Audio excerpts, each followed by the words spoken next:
Hoy, Día Internacional de los Museos, quiero agradecer a la directora del Museo Salcillo, María Teresa Marín, la invitación para que diese esta charla titulada Inés Salcillo y el taller familiar.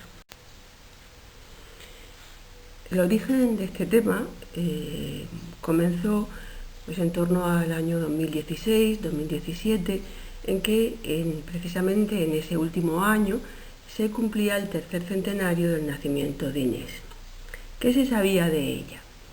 Pues teníamos ciertos testimonios sobre autores que habían conocido directamente a la familia Salcillo y que mencionaron el trabajo de Inés en el taller ya en el siglo XVIII.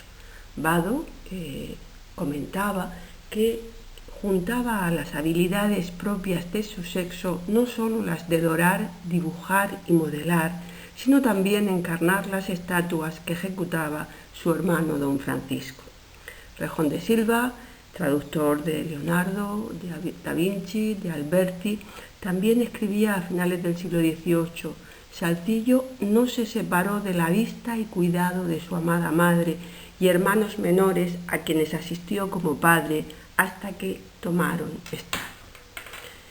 Jean Bermúdez, en 1800, comenta que estofaba y encarnaba con acierto y tenía habilidad para dibujar y modelar con gusto e inteligencia. Esta referencia va a ser un poco la que se va a perpetuar a lo largo del siglo XIX y con posterioridad. Precisamente, ¿qué se sabía en el XIX? ¿Qué se añadió respecto a lo que ya se había comentado con anterioridad? Pues que Inés sirvió de modelo a Francisco Salcillo, así lo dice Chico de Guzmán en 1866, pero también hay otros autores que comentan que no solamente va a ser Inés quien le sirva de modelo, sino también alguna otra de sus hermanas, por ejemplo Francisca, monja capuchina, que le sirvió para que su rostro le sirviera de inspiración a Santa Clara, pero no dejan de ser leyendas. Eso nos decía el conde de la Viñaza en 1894. En el siglo XX, comenzando el siglo, Fuentes y Ponte comentaba que Inés enlenzaba y que tenía habilidad para componer dibujos de adornos. Vaquero, en 1913, publica la fecha de nacimiento tanto de ella como de todos los hermanos. Y Sánchez Moreno, en 1945, agrega aportaciones documentales a su biografía, muy importantes porque nos las resitúan, nos hacen conocer quién es su marido, qué hace. Y él también intenta aproximar la fecha en que Inés Salcillo se vincula al taller familiar y establece que debió hacerlo entre 1732 y 1748. Ahora veremos por qué habla de esas fechas. Importantes estudios sobre Francisco Salcillo, de Belda y Ramallo fundamentalmente, han remarcado y hablado de Inés Salcillo, y también va a ser muy importante esa publicación de documentos que hizo el Archivo General de la Región de Murcia en 2006 con motivo de cuando se iba a cumplir el centenario del nacimiento del escultor en 2007. Una serie de documentos que fueron publicados, editados por Ana Herrero. Junto a todo ello va a ser importante recientemente pues la divulgación en prensa tanto de Botías como de Nacho Ruiz. Quiero partir de una idea previa, y es que Inés no obtuvo el título de maestro ni pudo asumir encargos. Lo que hizo fue ayudar, colaborar en distintas tareas en el taller. Comencemos hablando de algo que todos sabemos, como es quién es Nicolás Salcillo. Nació en Santa María Capua Vetere en 1672 y murió en Murcia en 1727. En 1689 suscribe carta de aprendizaje en Nápoles con Aniello Perrone durante 8 años. Sabemos que ya en el 98 está trabajando en Murcia y que en el 99 se casa con Isabel Alcaraz. Nicolás Salcillo, me parece importante que en 1704 señale en un escrito que hace al concejo reclamando exenciones tributarias y otra serie de cargas de alojamientos y demás, de que es el único escultor en Murcia. Y lo que dice, y aquí tienen en la imagen, en la pantalla, ese documento que está en las actas capitulares, dice textualmente: se le dé por excusado de todo lo que mira a cargas concejiles por ser único en su arte de escultor y haber tenido continuados alojamientos y hecho guardas en las puertas. Es decir, que ya es vecino de la ciudad, reside en la ciudad y por tanto tiene los derechos y las obligaciones de cualquier persona que se vincule de esta manera a la ciudad. Muere en el año 27 con 55 años, su mujer tiene 48 y su hijo mayor, el hijo mayor varón, Francisco, se sitúa al frente del taller y se hace entonces inventario de sus bienes, pero no reparto de herederos. Y luego veremos que se produce un problema familiar. Les he puesto dos imágenes, una del San Miguel de la que está en el retablo mayor de la parroquia de San Miguel de Murcia, y el otro esa intervención que hizo en piedra y que documentó el profesor Segado en el trascoro de San Patricio de Lorca, con no la imagen es obra de Dupar. Y entonces quiero partir de esta idea porque él trabaja tanto en madera como en piedra, aunque lo que más conozcamos de él sea la madera. Aquí tienen una imagen de San Judas Tadeo, que hace hacia 1715 en la parroquia de San Miguel. Se encuentra en una de las capillas de la parroquia de San Miguel y que, si observamos, pues muchas de las obras primeras de Francisco Salcillo pues tienen algo de esta impronta de su padre en cuanto a la expresión, la disposición de los cabellos, incluso ese plegado y ese movimiento de los paños. Esto es poco más o menos en los años inmediatos al nacimiento de Inés Salcillo en 1717. Inés Salcillo nace en 1717 y muere en 1775. Les he puesto también en la imagen, como pueden ver, su firma, y fíjense que firma Doña Inés Salcillo, y eso es importante, el hecho de que ponga el don, porque indica categoría social. Ella, por tanto, es hija de Nicolás Salcillo e Isabel Alcaraz. Cuando ella nace, sus padres llevan 18 años de matrimonio. Nicolás ya para aquella época mayor, tiene 45 años, Isabel tiene 38, tampoco es muy joven. Son devotos de Santa Inés. ¿Por qué lo sabemos? Porque entre los bienes de Nicolás hay un cuadro dedicado a la santa. En ese año muere su abuela materna, Magdalena Gómez, pero también el segundo marido de esta, el comerciante italiano Jerónimo Muso. Es importante todo esto porque para lo que son las relaciones familiares va a producirse un enfrentamiento con posterioridad, precisamente por la herencia de su abuela, de Magdalena Gómez. Por entonces, Francisco Salcillo, en esos años en torno a 1717, es porcionista en el Colegio de la Anunciata de la Compañía de Jesús, es decir, que se está formando con los jesuitas. Ella es la menor de las hermanas. Las otras habían nacido en 1704, en 1712 y 1713. Dos permanecerán solteras y María Francisca entra en el convento de Capuchinas en el año 1734. Ella va a ser educada para ser buena hija, esposa y madre según los modelos de comportamiento para las mujeres entonces.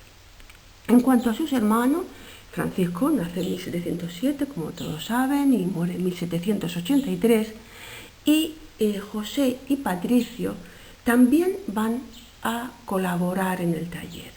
De una manera muy importante, José es 3 años menor, nace en 1710, pero se muere con 33 años, todavía no ha cumplido los 34, se muere en 1744, y él sí que tiene el título de maestro escultor. Pero claro, como es Francisco el que asume la dirección del taller, todos están trabajando y dentro de ese taller hay 2 maestros. Hay uno que contrata, que es Francisco, pero José es una persona que en gran medida ha pasado inadvertida, oscurecida, frente a ese protagonismo de Francisco. En cambio, Patricio no tuvo el grado de maestro escultor. Él nace, es el menor de todos los hermanos, nace en 1722 y muere en 1800.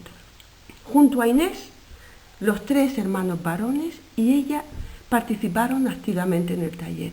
Eso lo sabemos seguro por las fuentes del 18. Otra cosa distinta es que luego, con posterioridad, algunos historiadores, en el 19 sobre todo, pues hablaran de que es posible que alguna de sus hermanas también ayudara. Y es posible que ayudara en las tareas pues habituales, pues por ejemplo las imágenes de devanadera, las imágenes de vestir, el trato con los aprendices, un poco darles de comer, ayudarles un poco a enseñarles algunas cosas, a organizar la casa. Porque no olvidemos que durante mucho tiempo la casa y el taller estaban en el mismo lugar. Luego ya cuando Francisco Salzillo se casa, sucede otra cosa que veremos.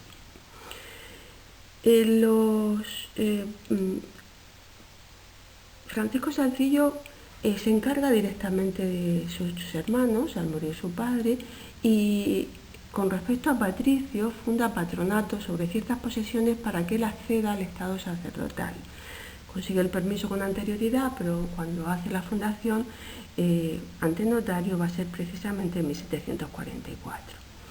En esos años, un poquito antes, en el 43, los nombres de Francisco y José Salzillo junto al de Jaime Bor se citan como los mejores escultores que hay en Murcia, en una relación que se recaba por toda España para saber quiénes son las personas más destacadas, los escultores más destacados que pueden trabajar en el Palacio Real de Madrid. Es una documentación que dio a conocer Albarrán en 2008.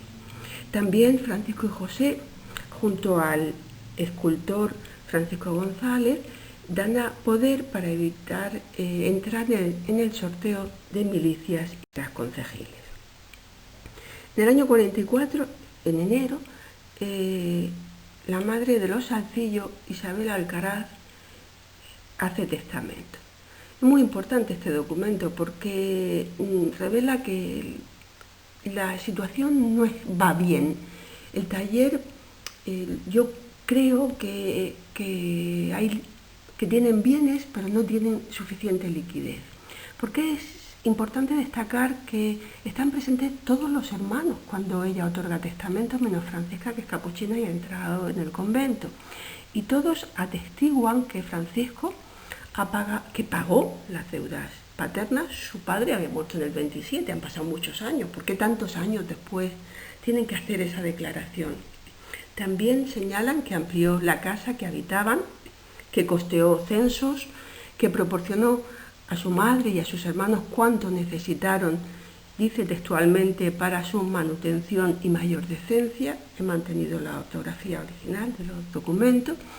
Y que a Francisca le dio más de 8.000 reales, que es una cantidad muy importante, para profesar.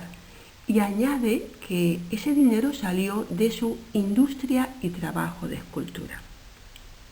Y se dice además que todo lo había satisfecho con lo ganado de su trabajo. Y dice también, sin que los demás de sus hermanos hayan gastado ni suplido maravedís algunos por no hallarse con empleo ni otro medio para hacer. Es en esos años cuando se produce un punto de inflexión en el taller de Salzillo, como les digo, porque posiblemente, sí que va saliendo adelante, pero son muchos de familia, ha tenido que pagar la congrua de su hermano, ha tenido que también dar dote a su hermana monja, y le quedan todavía 3 hermanas en su casa, más otros 2, lo que pasa es que uno de ellos muere por entonces. El 15 de febrero de 1744 se produce una muerte repentina de José con 33 años. Piensen lo que debió suponer el trauma familiar que supuso esa muerte. Y además justo un mes después de que todos se hubiesen reunido, que su madre hubiese hecho testamento. Francisco vive en la parroquia de Santa Catalina con Patricio, las 3 hermanas y su madre, así como un genovés llamado Jaime, lo sabemos porque hay un censo por esos años. Y al año siguiente, en el 45, el 11 de octubre, se produce la muerte de Isabel Alcaraz cuando tiene 66 años. Fíjense que hasta esos años, desde el año 27, que muere el padre, hasta el 45, todos los hermanos, salvo el año anterior que muere José, han sido mantenidos por Francisco con la ayuda de José, que es maestro, y en menor grado, pues un poco con la colaboración de otros hermanos. Al poco de morir la madre, Francisco contrae matrimonio con Juana Taivilla. No sabemos exactamente cuándo tiene lugar el matrimonio, pero sí sabemos que fueron velados en febrero del 46. Es decir, que hay muy pocos meses en que pueden casarse, desde octubre hasta principios de febrero, y en que son velados, y las velaciones hay determinados periodos del año en que no se pueden hacer. Ella es hija de un platero y es jurado del ayuntamiento. Son padrinos de la boda José Taivilla e Inés Salcillo, y Juana recibe poco después más de 41.000 reales de su legítima paterna y materna. Eso es muy importante en un momento en que las cuentas no van demasiado bien. En esos años 40, y aquí están viendo un poco esta planta donde vemos la fachada de la catedral, esta plaza irregular, la llamada entonces Plaza de Santa María, que se crea cuando se está haciendo la fachada de la catedral. También ven enfrente el Palacio Episcopal, como con parte de ese palacio antiguo episcopal y de un mayorazgo se configura una plaza para dar vistosidad a la fachada de la Catedral de Murcia. Son esos años en que hay un gran taller de arquitectura, de cantería y de escultura, que es el que dirige por esos años Jaime Bor, y que requiere de la participación de muchos escultores en piedra. No está documentado ni que Patricio no, porque no es maestro, ni que José ni que Francisco trabajen en él, porque están las cuentas diarias de estas realizaciones. Por esos años, antes de 1743, llega este crucificado que ha enviado Belluga y que se encuentra en Santa Eulalia y que procede en Sicilia. Y por esos años también, en 1700, esa década de los 40, se encuentran varios documentos que suscriben Alberto Calvino y Francisco Mostacho, es como figuran en esta escritura de compañía, que hacen, deshacen, y ambos dicen que son vecinos de la ciudad de Trapani, en el Reino de Sicilia, y que están residiendo en esta de Murcia, y que traen algunas esculturas y otras piezas en piedra para vender. O sea que fíjense también ese mercado. Más tiene otra hermana. Bien, Inés Salcillo va a tener 3 hijos: Francisco, que nació en el 52, Joaquín, que es clérigo y abogado formado en la Universidad de Orihuela, que muere en 1787, y María Josefa, que permanece soltera. Pues sí sabemos otra serie de datos sobre Salcillo. El mayor de ellos, sabemos cuándo se casa, y fíjense curiosamente lo que es un poco cómo vuelven a encadenarse las antiguas relaciones de amistad de los antepasados. Él se casa, el hijo de Inés se casa con Jesús Jiménez de Cisneros, que es hija de un platero, Andrés Jiménez, que había trabajado piezas diseñadas por Francisco Salcillo. Bueno, sabemos quiénes son sus hijos: José, Francisco, Jesualdo y Mariano. Bien. También tenemos algunos documentos que nos sitúan a Inés Salcillo y a su familia. Por ejemplo, en las respuestas del catastro del Marqués de la Ensenada, en 1756, de haber, en la década anterior, haber estado todos los Salcillo en la misma unidad familiar. En esos momentos, en 1756, hay 3 hogares. Por un lado está el de Francisco García Comendador, con su esposa Inés Salcillo, 2 hijos y una hija. Por otro lado, Patricio Salcillo vive con sus 2 hermanas solteras. Se dice que también junto a ellos hay un estudiante menor de 18 y 2 criadas. Y Francisco Salcillo está junto a su esposa, una hija, ha tenido una serie de hijos y se han muerto ya. En estos momentos solamente vive María Fulgencia, una criada y un aprendiz mayor de 18 que debe ser José Pérez. Y en el 61, también sabemos quienes viven, en el libro de vecindario de Seglares, también figura, como ven, Francisco García Comendador, procurador. Se dice cuántos años tiene, que está casado, no se dice que está casado con Inés, pero lo sabemos, que tiene 2 hijos menores y una hija, como ya hemos indicado. Bien, junto a sus hermanos, Inés Salcillo va a pleitear en diversas ocasiones a lo largo de los años por la herencia de su abuela materna, como hemos dicho, Magdalena Gómez, con los descendientes de su segundo marido. Todo el problema surge, su abuela Magdalena Gómez, como hemos dicho antes, ella murió el año en que nace Inés, en 1717, y también su marido, su segundo marido. Pero cuando ella se casa por segunda vez, ella no había hecho declaración de bienes de su primer marido. Por tanto, lo que no saben con seguridad, o por lo menos pleitean por saber cuáles son los bienes que pertenecen a la familia de Salcillo como descendientes del primer marido, de Magdalena Gómez, y cuáles a los descendientes del segundo marido. Si ven, este es un documento que firman los hermanos, Patricio Salcillo, Francisco Salcillo, también Inés, y es importante, como les hemos dicho antes, que ponga doña Inés, y figura también su marido, ya Comendador. Ella a lo largo de toda su vida va a mantener muy buenas relaciones con sus hermanos. Su marido sigue siendo procurador de la familia Salcillo. De hecho, fíjense que los sucesivos testamentos y documentos diversos de la familia Salcillo nos revelan este vínculo. En 1765, por ejemplo, su hermana Teresa Salcillo deja por vía testamentaria a la hija de Inés un collar de perlas, unos pendientes y un abanico. Sin embargo, a María Fulgencia Salcillo, hija de Francisco, le deja el mejor abanico que tuviera y unos vuelos de musolina.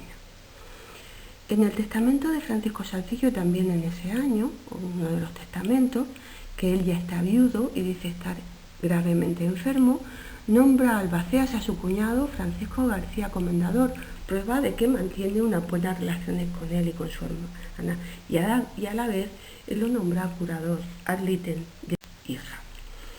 En enero de 1775, a los 57 años, muere Inés Salcillo.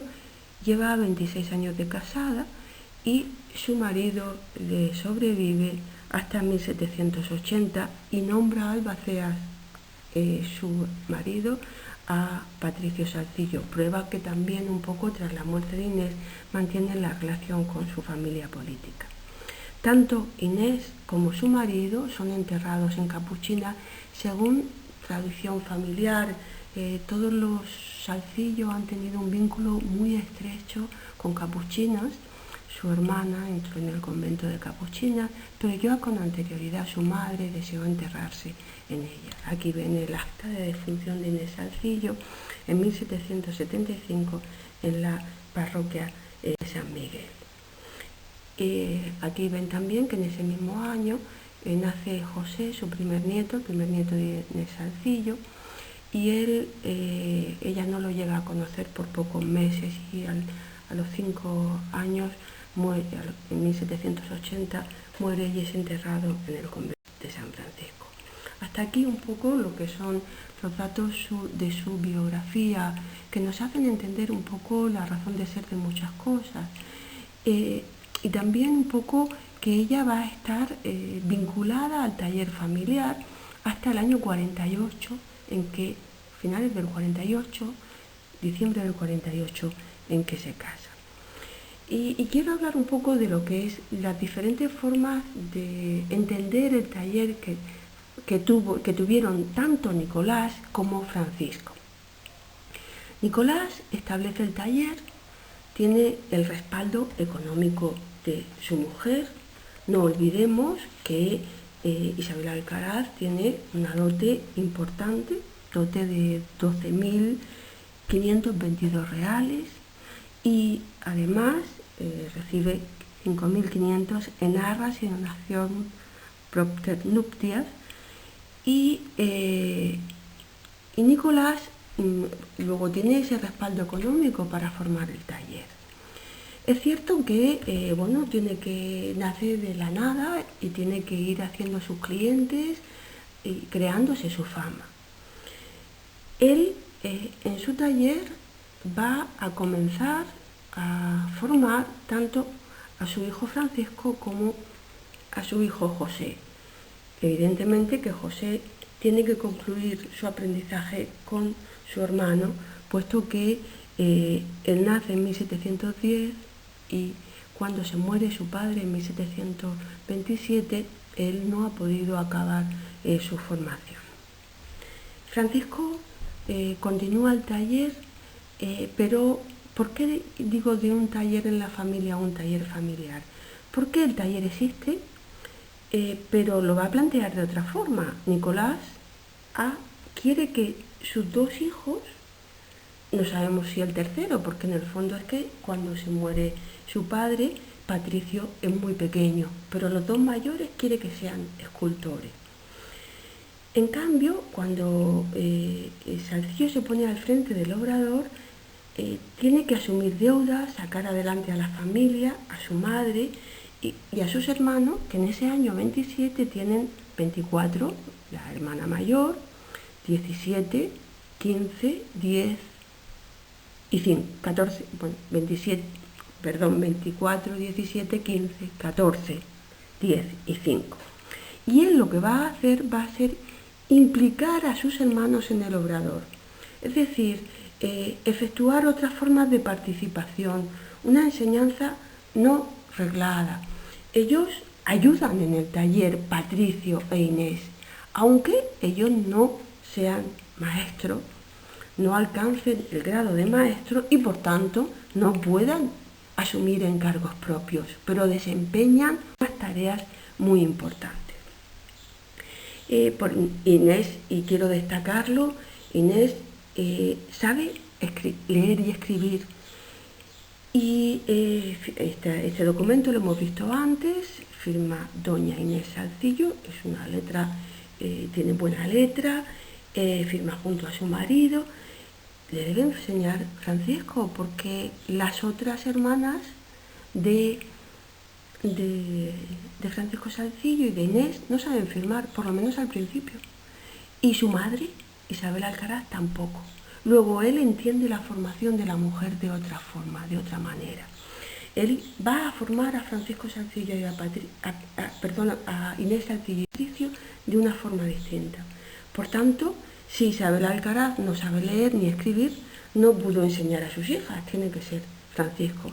Esta obra de Santa Ana, enseñándole a leer a la Virgen del retablo mayor del monasterio de Santa Ana de Murcia, no puede representar a la madre de Francisco Salcillo y a sus hermanas, porque la madre no sabía leer.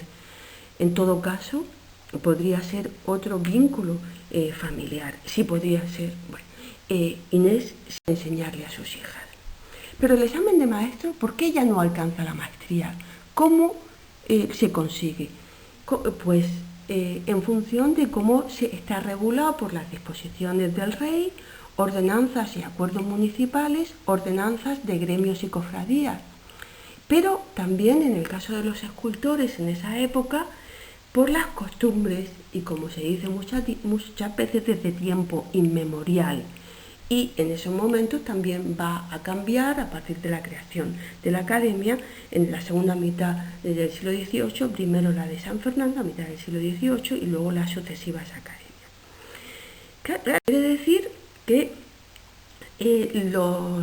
los escultores no forman gremio, al menos en Murcia, porque la realidad peninsular es muy variada. No es lo mismo lo que sucede en unos reinos que en otros. Hay reinos en que, por ejemplo, los doradores están integrados en los gremios de pintores.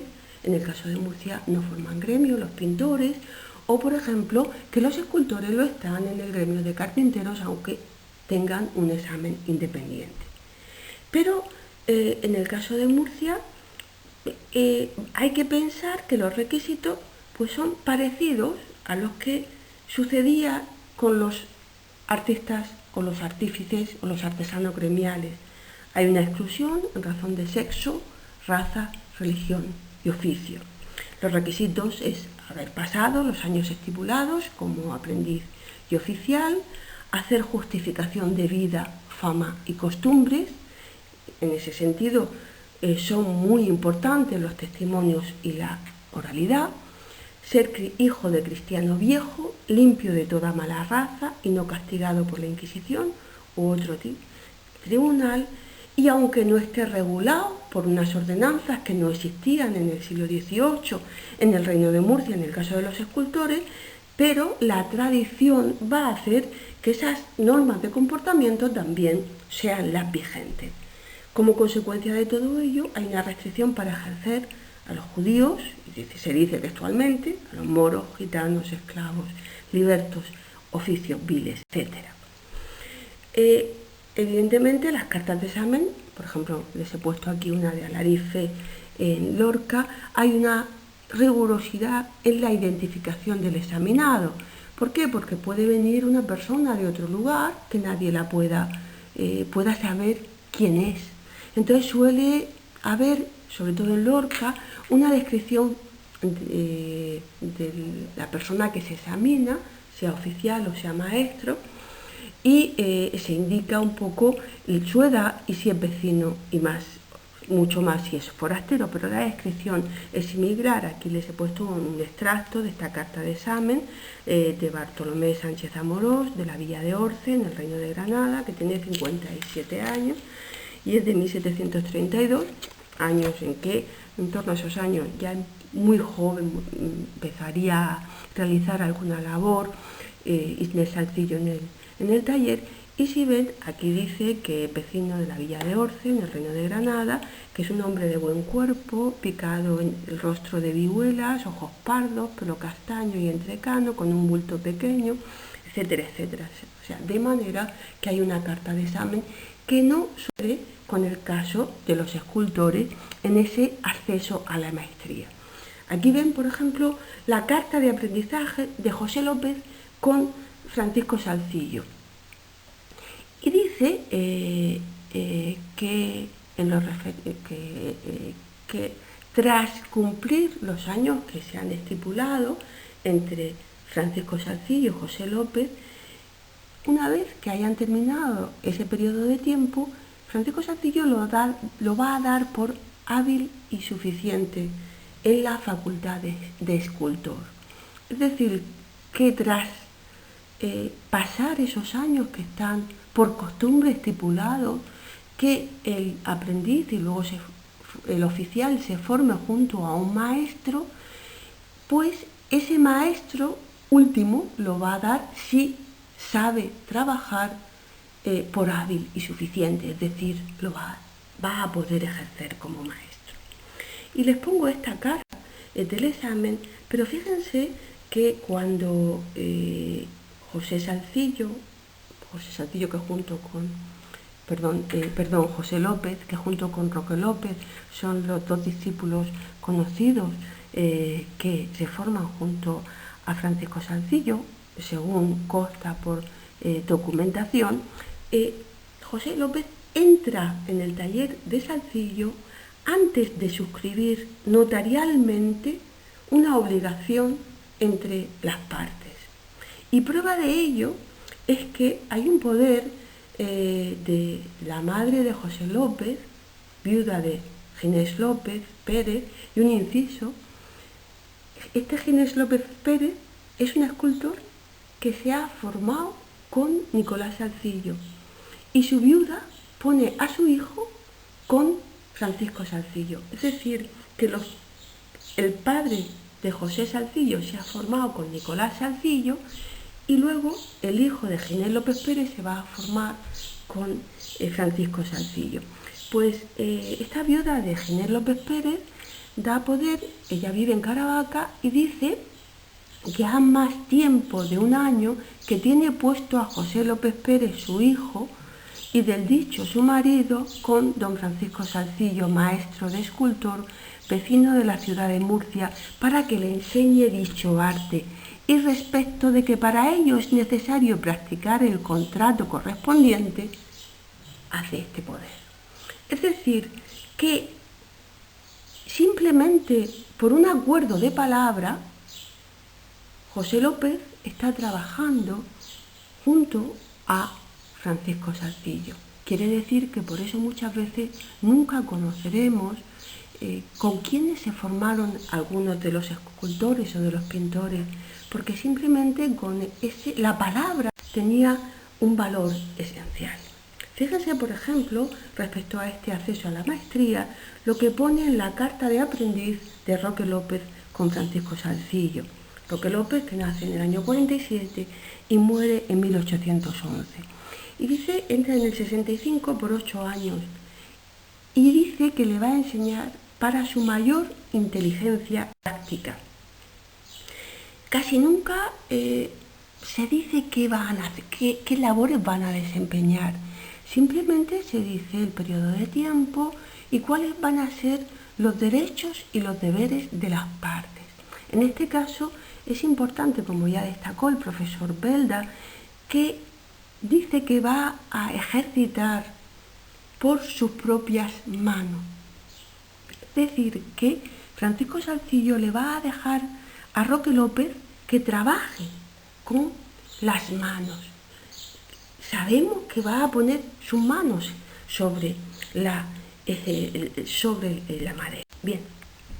Bueno, respecto a ese acceso a la maestría, y volvemos a Inés, ella no obtuvo el grado de maestro, pero es que además la escultura no es una profesión adecuada a la mujer por muchas razones, por decoro, porque el esfuerzo físico no tampoco es el adecuado para ello.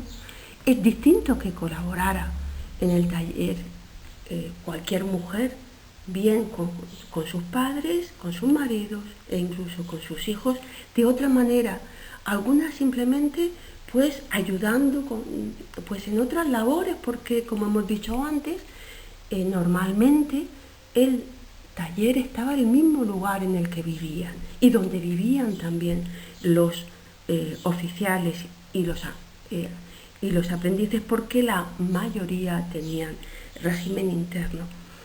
Y por otro lado, también en el caso de la escultura, sabemos, puesto que no hay ordenanzas en el caso de Murcia, que se permite a las viudas mantener el taller con algún oficial que esté en ellas de su profesión. Eso sucede también en cualquier gremio.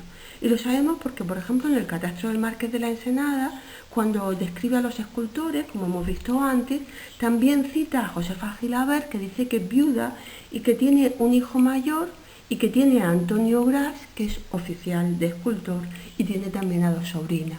Es decir, que no hay ningún maestro que esté al frente del taller. Sin embargo, como su marido lo era, y ella se ha quedado viuda y tiene un oficial que lo es, puede mantenerlo. Bien, el caso de las pintoras es otra situación, porque saber dibujar no es el mismo esfuerzo físico, y otra cosa es saber dibujar y pintar o dedicarse a la pintura, que es diferente. Tenemos, por ejemplo, a Francisca Dupar, que es hija de Antonio Dupar. Aquí ven una de sus obras. Es una obra conocida que trabaja mucho, dibuja mucho escenas relacionadas con la mujer, y que nació en Murcia, aquí tienen el documento de su bautismo en el año 1726, que ya era conocido con anterioridad. O también sabemos que Magdalena Gilarte, sobrina de Mateo Gilarte, esta es una obra no de ella, sino de Mateo Gilarte, y que Antonia Vila es hija de Senén Vila, y sabemos que ambas practican la pintura. Ya les habla un poco del entorno murciano. Pero en el caso de la escultura hay una situación excepcional, que es el de Luisa Roldán. Luisa Roldán nace en Sevilla en 1652 y muere en Madrid en 1706 y es escultora de cámara. Es hija del escultor Pedro Roldán y está casada con otro escultor, Luis Antonio de los Arcos.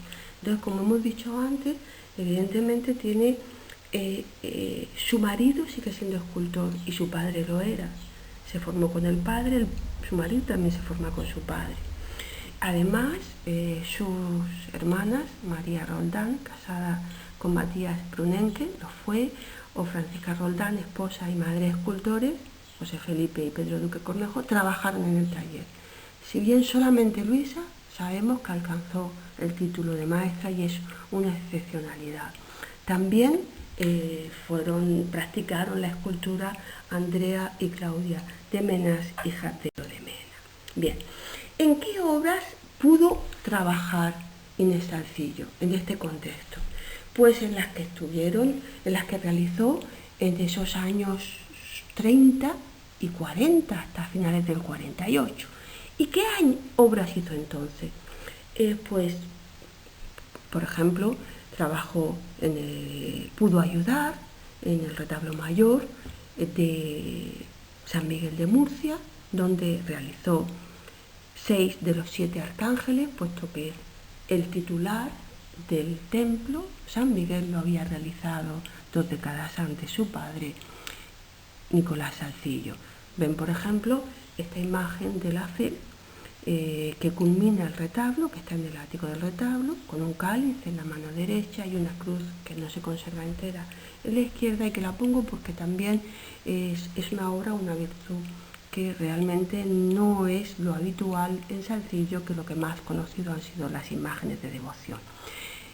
Como Inés trabajó preferentemente en ese acabado, en esas labores de ornato que hemos comentado antes, y aunque esta obra fue muy transformada a finales del siglo XIX, pero realmente podemos apreciar, es posible que en las obras de esta época pudiera colaborar, ¿no?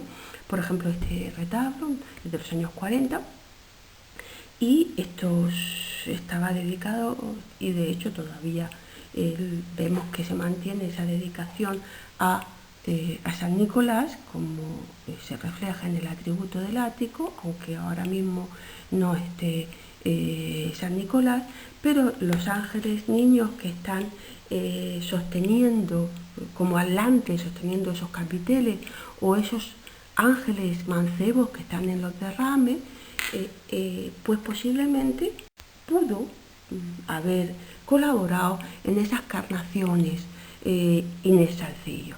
Fíjense un poco lo que es ese acabado de la escultura, ese color de la piel, ese sonrosado, ese estofado en un momento determinado de las telas. En este caso, por ejemplo, vemos el ángel, el color de las alas, esos iridos que tienen muchas de las alas. En el año, por ejemplo, 1738 se contrata el retablo, José Ganga contrata el retablo de Santa Ana en su convento de Murcia, y Francisco Salcillo tendrá que hacer la escultura, ¿no? Y esos son los años en los que está trabajando Inés Salcillo en el taller. No tenemos la certeza de nada, ni qué obras pudo realizar, sino movernos un poco en torno a las obras de esos años. O por ejemplo también en las Angustias. En estos momentos ella ha nacido fíjense si ha nacido en el 17 y esta obra está ya hecha en el 39, aunque se traslade con posterioridad a la iglesia, que es un detalle de las Angustias de San Bartolomé.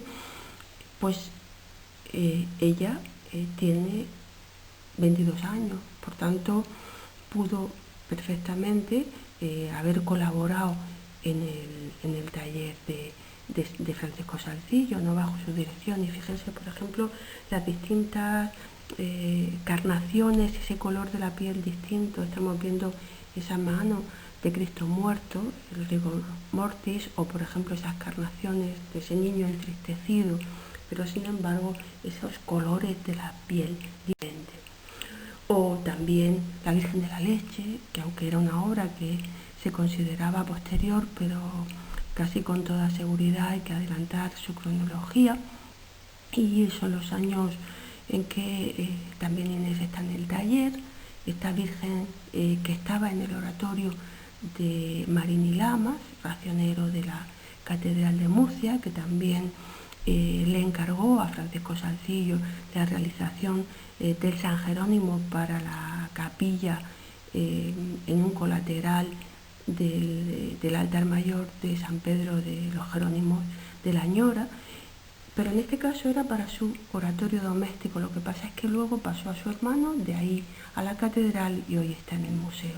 Fíjense un poco lo que comentamos del color, que ya no es la imagen, sino en este caso también un paisaje de fondo. O por ejemplo la Dolorosa. Y si recogemos el testimonio de Fuentes y Ponte en su libro de 1900, y él habló directamente con los descendientes de Salcillo, y la oralidad hay que considerar que es una fuente importante y todavía se perpetuaba, pues en muchas eran leyendas, pero otras cosas se sabían posiblemente porque se habían mantenido por tradición familiar, ¿no? Entonces él hablaba de que dibujaba muy bien esos motivos decorativos, y aquí vemos por ejemplo en esas cenefas de los paños, tanto de la túnica como del paño, incluso también en la tela, la toca de la Dolorosa del 42, como se demostró, como demostraron se demostró en el centro de restauración cuando se restauró esta imagen, y se encontró una nota en el interior que permitía también establecer la cronología certera de ella. Ya en el año 55 Inés Salcillo no trabaja en el taller porque en el año 48 se ha casado. Sin embargo, precisamente debió adquirir más protagonismo Patricio. ¿Por qué? Porque debió comenzar Inés en tanto que Patricio era menor y se estaría también formando como sacerdote. Sin embargo, cuando en los años 40 él ya pues puede acabar sus estudios y puede empezar puede tener más tiempo disponible, es cuando Inés se casa. Y entonces un poco hay una discusión diferente. Son los años ya últimos en que la escultura, los últimos años del siglo XVIII, en que pues se imponen varias órdenes que prohíben el uso de la madera en los retablos, se propicia el uso del estuco jaspeado.